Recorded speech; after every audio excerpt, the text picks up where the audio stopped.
بسم اللہ الرحمن الرحیم۔ السلام علیکم رحمۃ اللہ وبرکاتہ۔ اللہ کی رحمتیں اور برکتیں نازل ہوں ہم سب پر۔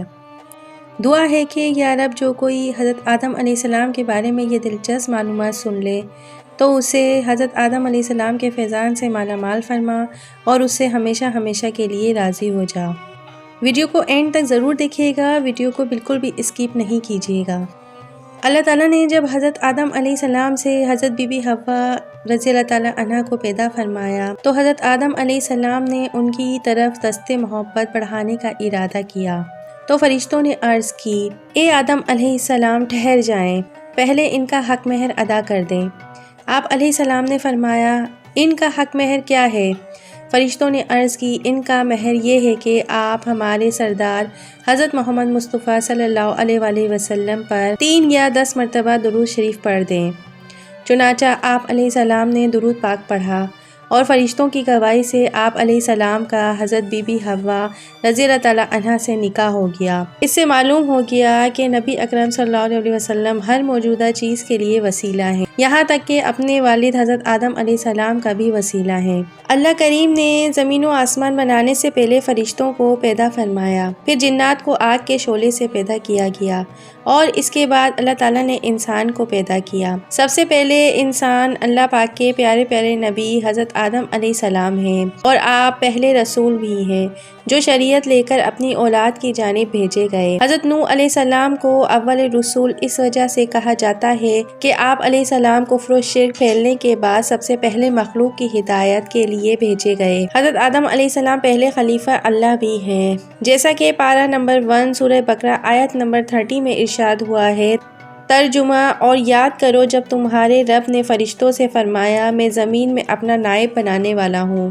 اس آیت کی تفسیر میں ہے کہ خلیفہ اسے کہتے ہیں جو احکامات جاری کرنے اور دیگر اختیارات میں اصل کا نائب ہوتا ہے۔ اگرچہ تمام انبیاء علیہ السلام اللہ پاک کے خلیفہ ہیں، لیکن یہاں خلیفہ سے حضرت آدم علیہ السلام مراد ہیں اور فرشتوں کو حضرت آدم علیہ السلام کی خلافت کی خبر اس لیے دی گئی کہ وہ ان کے خلیفہ بنائے جانے کی حکمت معلوم کریں اور ان پر خلیفہ کی عظمت و شان ظاہر ہو کہ ان کو پیدائش سے پہلے ہی خلیفہ کا لقب عطا کر دیا گیا ہے اور آسمان والوں کو ان کی پیدائش کی خوشخبری دے دی گئی ہے۔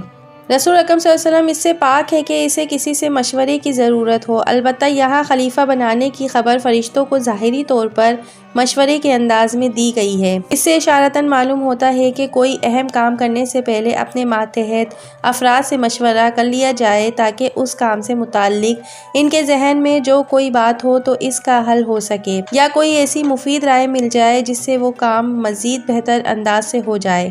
اللہ پاک نے اپنے پیارے پیارے آخری نبی حضرت محمد مصطفیٰ صلی اللہ علیہ وآلہ وسلم کو صحابہ کرام رضی اللہ تعالیٰ عنہ سے مشورہ کرنے کا قرآن کریم میں حکم ارشاد فرمایا ہے۔ بے شک اللہ پاک کو فرشتوں اور حضور اکرم صلی اللہ علیہ وآلہ وسلم کو اپنے صحابہ سے مشورہ کرنے کی حاجت نہیں ہے، لیکن مشورہ کرنے کا فرمانا تعلیم امت کے لیے ہے تاکہ امت بھی اس سنت پر عمل کرے۔ حضرت عبداللہ بن عباس رضی اللہ تعالیٰ عنہ سے روایت ہے کہ جب یہ آیت مبارکہ نازل ہوئی، نبی رحمت اللہ عالمین صلی اللہ علیہ وآلہ وسلم نے ارشاد فرمایا، بے شک اللہ پاک اور اس کا رسول حضرت محمد مصطفیٰ صلی اللہ علیہ وآلہ وسلم مشورے سے مستغنی بے پرواہ ہیں، لیکن اللہ پاک نے مشورے کو میری امت کے لیے رحمت بنا دیا ہے۔ جو شخص کسی کام کا ارادہ کرے اور اس میں کسی مسلمان شخص سے مشورہ کرے، اللہ پاک اسے درست کام کرنے کی ہدایت دے دیتا ہے۔ جس نے مشورہ کیا وہ نادم یعنی شرمندہ نہیں ہوگا۔ جو بندہ مشورہ لے وہ کبھی بدبخت نہیں ہوتا اور جو بندہ خود رائے اور دوسروں کے مشوروں سے بے پرواہ ہو وہ کبھی نیک بخت نہیں ہوتا۔ اللہ پاک نے حضرت آدم علیہ السلام کو بغیر ماں باپ کے مٹی سے پیدا فرمایا۔ آپ کی پیدائش کا واقعہ کچھ یوں ہے کہ اللہ پاک نے حضرت جبرائیل علیہ السلام کو حکم ارشاد فرمایا کہ زمین سے ایک مٹھی مٹی اٹھا کر لے کر آؤ۔ حضرت جبرائیل علیہ السلام نے زمین سے مٹی اٹھانی چاہی تو زمین نے اس کا سبب پوچھا۔ آپ نے سارا واقعہ بیان کیا۔ اس پر زمین کہنے لگی، میں خدا کی پناہ چاہتی ہوں اس بات سے کہ مجھ سے کچھ کم کیا جائے یا میری کوئی چیز خراب کر دی جائے۔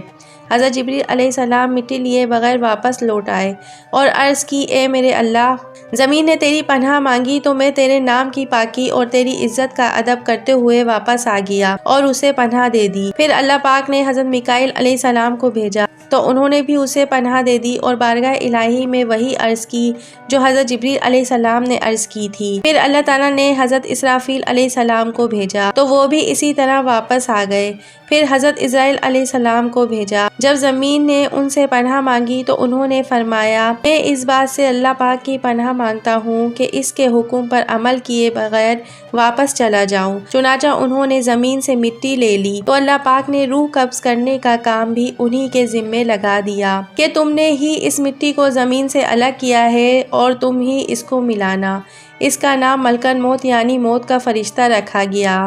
اللہ پاک کے پیارے پیارے آخری نبی حضرت محمد مصطفیٰ صلی اللہ علیہ وآلہ وسلم نے ارشاد فرمایا، اللہ پاک نے حضرت آدم علیہ السلام کو ایک مٹھی سے پیدا کیا۔ اللہ پاک نے حضرت آدم علیہ السلام کو ایک مٹھی سے پیدا کیا جو تمام روئے زمین سے لی گئی، لہٰذا اولاد آدم زمین کے اندازے پر آئی۔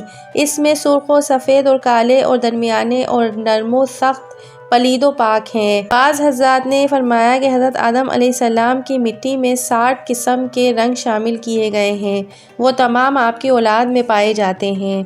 حضرت عبداللہ بن عباس رضی اللہ عنہ عنہ ارشاد فرماتے ہیں، بے شک اللہ پاک نے حضرت آدم علیہ السلام کو جمعے کے دن عصر کے بعد پیدا فرمایا اور آپ کو عدیم الارض یعنی ظاہری زمین کی ایک مٹھی مٹی سے پیدا فرمایا، اس لیے آپ کو آدم کہتے ہیں اور آپ کی اولاد کو آدم یعنی آدم والا کہتے ہیں۔ حضرت آدم علیہ السلام چونکہ تمام انسانوں کے والد ہیں، اس لیے آپ کی ایک کنیت ابو البشر بھی ہے یعنی تمام انسانوں کے والد۔ آپ علیہ السلام کی ایک کنیت ابو محمد بھی ہے اور جنت میں بھی یہ کنیت آپ کی ہوگی، جیسا کہ حدیث پاک میں ہے کہ جنت میں کسی کی کنیت نہیں ہوگی سوائے حضرت آدم علیہ السلام کے، اور آپ کی عزت و تعظیم کے لیے جنت میں کنیت ابو محمد ہوگی۔ ایک روایت میں ہے کہ جب اللہ پاک نے حضرت آدم علیہ السلام کو پیدا فرمانے کا ارادہ کیا تو زمین سے فرمایا، میں تجھ سے ایک مخلوق پیدا کرنے لگا ہوں، تو جس نے میری فرمانبرداری کی اسے میں جنت میں داخل کروں گا اور جس نے میری نافرمانی کی اسے میں جہنم میں ڈال دوں گا۔ تو زمین نے عرض کی، کیا اے میرے رب، کیا تو مجھ سے ایسی مخلوق کو پیدا فرمائے گا جو جہنم میں جائے گی؟ تو اللہ پاک نے ارشاد فرمایا، ہاں۔ اس پر زمین اس قدر روئی کہ چشمے جاری ہو گئے اور قیامت تک یہ چشمے جاری رہیں گے۔ اللہ پاک کی بارگاہ میں زمین نے عرض کی، یا اللہ پاک، مجھ سے مٹی اٹھانے سے میری مٹی کم ہو گئی ہے۔ اللہ پاک نے ارشاد فرمایا، گھبرا مت، جب کوئی انسان تجھ میں واپس آئے گا تو پہلے سے زیادہ حسین اور خوشبودار ہوگا۔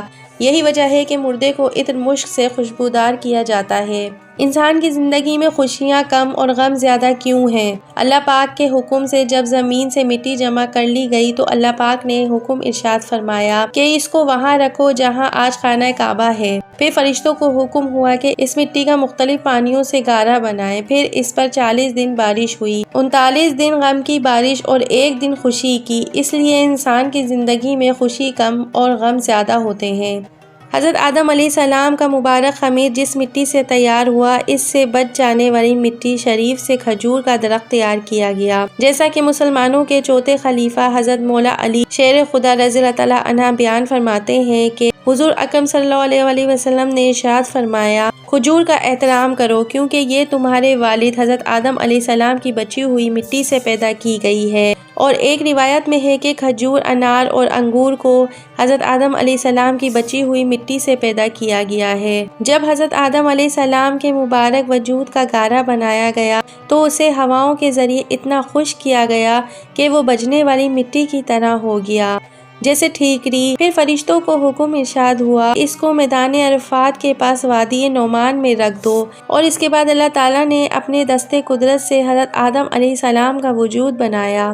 فرشتوں نے پہلے کبھی ایسی خوبصورت شکل و صورت نہیں دیکھی تھی، لہٰذا حضرت آدم علیہ السلام کا مبارک وجود دیکھ کر وہ بہت حیران ہوئے اور ان کو ارد گرد تعجب سے دیکھتے رہے۔ حضرت انس رضی اللہ تعالیٰ عنہ کی روایت میں ہے کہ حضور اکرم صلی اللہ علیہ وآلہ وسلم نے ارشاد فرمایا، جب اللہ پاک نے جنت میں حضرت آدم علیہ السلام کی صورت بنائی تو جب تک اسی حالت میں رکھنا چاہا تو انہیں چھوڑے رکھا۔ ابلیس ان کے آس پاس گردش کرنے لگا اور دیکھتا تھا کہ یہ کیا چیز ہے۔ تو جب اس نے انہیں خالی پیٹ دیکھا تو وہ سمجھ گیا کہ یہ ایک ایسی مخلوق پیدا کی گئی ہے جو اپنے آپ پر قابو نہ رکھ سکے گی، یعنی یہ مخلوق شہوت اور غصے کے وقت اپنے نفس پر قابو نہ رکھ سکے گی اور وسوسوں کو آسانی سے دور نہ کر سکے گی۔ ایک اور روایت میں ہے کہ حضرت آدم علیہ السلام کے مبارک وجود کو دیکھ کر ابلیس نے یہ بھی کہا، ہاں اس کے سینے کی جانب ایک بند کوٹری ہے، شاید یہی وہ لطیفہ ربانی کی جگہ ہو جس کی وجہ سے یہ خلافت کا حقدار ہوا ہے۔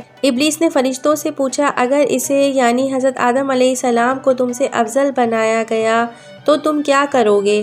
انہوں نے کہا، ہم اللہ پاک کا حکم مانیں گے۔ بدبخت شیطان لعین اپنے دل میں کہنے لگا کہ اس سے مجھ سے افضل بنایا گیا تو میں اس کے تابع نہیں رہوں گا۔ بعض لوگ کہتے ہیں کہ حضرت آدم علیہ السلام کے مبارک جسم میں روح ڈالنے سے پہلے شیطان نے ان پر معاذ اللہ تھوکا تھا اور اس تھوک سے کتا پیدا ہوا تھا۔ اس واقعے کے بارے میں علماء مفتی فرماتے ہیں کہ کتا بننے کی یہ روایت بے بنیاد اور لغوی یعنی فضول ہے۔ صحیح روایت میں اس کا کوئی تذکرہ نہیں ملتا۔ حضرت امام حکیم ترمذی رحمۃ اللہ علیہ فرماتے ہیں، اللہ پاک نے جب حضرت آدم علیہ السلام کو زمین پر بھیجا تو شیطان نے درندوں کو آپ علیہ السلام کے خلاف بھڑکا دیا، جس کے نتیجے میں کتے نے سب سے پہلے آپ پر حملہ کیا۔ اتنے میں حضرت جبریل علیہ السلام اترے اور عرض کی، اپنا ہاتھ اس پر رکھیں۔ حضرت آدم علیہ السلام نے ایسا کیا تو کتا سکون میں آ گیا، مانوس ہو گیا اور آپ کی حفاظت کرنے لگا۔ کتے کی طبیعت میں قیامت تک کے لیے اولاد آدم کی محبت رکھ دی گئی ہے۔ جمعے کو جمعہ اس لیے کہتے ہیں کہ اس دن میں حضرت آدم علیہ السلام کے جسم کی تکمیل ہوئی تھی۔ فرمان آخری نبی حضرت محمد مصطفیٰ صلی اللہ علیہ وآلہ وسلم ہے، بہترین دن جس میں سورج نکلے گا وہ جمعے کا دن ہے۔ اسی دن حضرت آدم علیہ السلام کو پیدا کیا گیا، اسی دن انہیں جنت سے زمین پر اتارا گیا، اسی دن ان کی توبہ قبول فرمائی گئی، اسی دن ان کی وفات ہوئی اور اسی دن قیامت ہوگی۔ حضرت آدم علیہ السلام کی پیدائش سے مراد یا تو ان کے جسم کی تکمیل ہے یا جسم میں روح پھونکنا مراد ہے، کیونکہ حضرت آدم علیہ السلام کے جسم کی ساخت تو بہت عرصے تک ہوتی رہی، ہر قسم کی مٹی پانی کا جمع فرمانا، پھر اس کا خمیر کرنا، پھر اعضاء ظاہری باطنی کا بنانا، پھر بہت روز تک سکھانا، اس میں بہت دن لگے، یہ ایک دن اور ایک ساتھ میں نہیں ہوا۔ ہمارے پیارے نبی حضرت محمد مصطفیٰ صلی اللہ علیہ وآلہ وسلم کی وجہ سے ہی ساری کائنات کو پیدا کیا گیا، آپ نہ ہوتے تو کچھ بھی نہ ہوتا، لہٰذا آپ صلی اللہ علیہ وآلہ وسلم کا یوم ولادت پیر کے دن ہوا تھا، جبکہ حضرت آدم علیہ السلام کے یوم ولادت جمعے کا دن ہے۔ سوچ و بچار کی عادت کو یہ سمجھنا بہت مشکل ہے کہ کیونکہ آپ صلی اللہ علیہ وآلہ وسلم تو حضرت آدم علیہ السلام کے بھی آقا اور سارے نبیوں کے سردار ہیں۔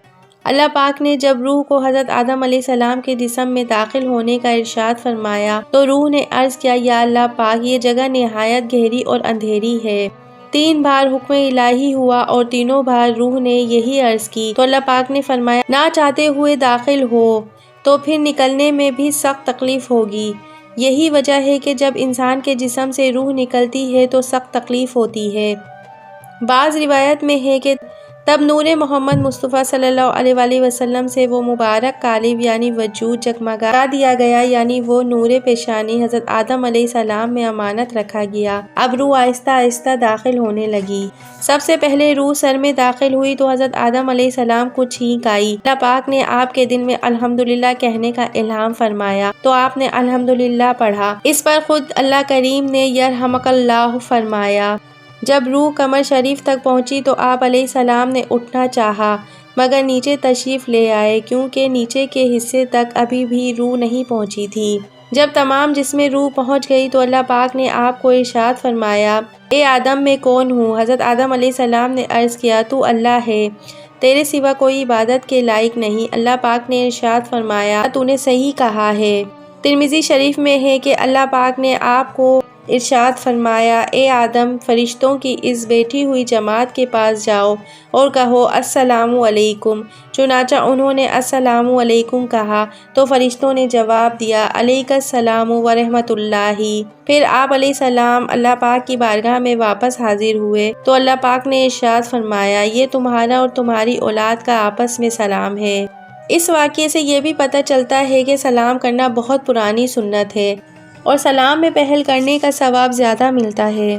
حضرت امام جعفر صادق رحمۃ اللہ علیہ اپنے دادا حضرت امام زین العابدین رضی اللہ تعالیٰ عنہ سے روایت کرتے ہیں، حضور اکرم صلی اللہ علیہ وآلہ وسلم نے ارشاد فرمایا، اللہ تعالیٰ نے اپنے فضل و کرم سے ابن آدم یعنی انسان کی آنکھوں میں نمکینی رکھی، کیونکہ یہ دونوں چربی کے ٹکڑے ہیں، اگر ایسا نہ ہوتا تو یہ پگھل جاتے۔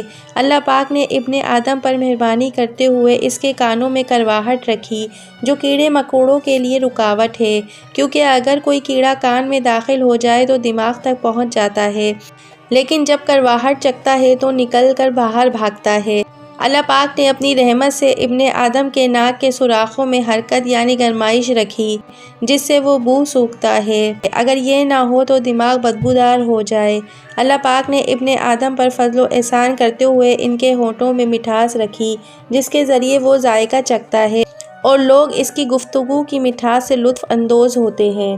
اللہ پاک نے جب حضرت آدم علیہ السلام کو پیدا فرمایا تو فرشتوں نے کہا، اللہ پاک ایسی مخلوق پیدا نہیں فرمائے گا جو ہم سے زیادہ علم والی اور بارگاہ الہی میں ہم سے زیادہ عزت والی ہو۔ فرشتے حضرت آدم علیہ السلام کے ذریعے آزمائے گئے، اسی طرح اللہ پاک بندوں کو آزمائش میں مبتلا فرماتا ہے، تاکہ لہٰذا ظاہر ہو کہ کون فرمانبرداری کرتا ہے اور کون نافرمانی کرتا ہے، اور جو دنیا و آخرت کے بارے میں غور و فکر کرتا ہے وہ ایک کی دوسرے پہ فضیلت جان لیتا ہے اور پہچان لیتا ہے کہ دنیا آزمائش کا گھر اور فنا ہونے والی جگہ ہے، جبکہ آخرت بدلے کا ہمیشہ باقی رہنے والا گھر ہے۔ لہٰذا اگر تم طاقت رکھتے ہو تو ان لوگوں میں سے ہو جاؤ جو دنیا کی ضرورت کو آخرت کی ضرورت کی خاطر چھوڑ دیتے ہیں، اور نیکی کی توفیق اللہ پاک ہی کی طرف سے ملتی ہے۔ بخاری شریف میں ہے، حضرت آدم علیہ السلام کا قد 60 گز یعنی 90 فٹ تھا، جو بھی جنت میں جائے گا وہ حضرت آدم علیہ السلام کی صورت پر ہوگا اور اس کا قد 60 گز ہوگا۔ پھر حضرت آدم علیہ السلام کے بعد اب تک مخلوق قد و قامت میں کم ہوتی رہی ہے۔ حضرت مفتی احمد یار خان نعیمی رحمۃ اللہ علیہ اس حدیث پاک کی شرح میں لکھتے ہیں کہ جنت میں صرف انسان ہی جائیں گے، جانور یا جنات نہ جائیں گے، اور تمام جنتی انسان آدم علیہ السلام کی طرح حسین و جمیل تندرست ہوں گے، کوئی بدشکل یا بیمار نہ ہوگا، اور سب کا قد 60 ہاتھ ہوگا، کوئی اس سے کم یا زیادہ نہ ہوگا۔ دنیا میں خواہ پس یعنی چھوٹا قد تھا یا دراز قد تھا یا لمبا قد تھا، بچہ تھا یا بوڑھا تھا، مگر یہ کمی صرف دنیا میں ہے، آخرت میں جنت میں پوری کر دی جائے گی۔ بظاہر اتنا لمبا قد ہونا عجیب اور ناممکن معلوم ہوتا ہے، لیکن اللہ پاک کی قدرت پر نظر کی جائے تو یہ نہ تو عجیب ہے اور نہ ہی ناممکن، کیونکہ اللہ پاک اتنے لمبے قد والا انسان بنانے پر بالکل قادر ہے۔ امید کرتی ہوں کہ میری آج کی ویڈیو آپ کو پسند آئی ہوگی، تو پلیز میرے چینل کو سبسکرائب ضرور کیجیے، لائک اور اچھا کمنٹ ضرور دیجیے گا۔ ملتے ہیں پھر کسی معلوماتی ویڈیو کے ساتھ۔ اللہ حافظ۔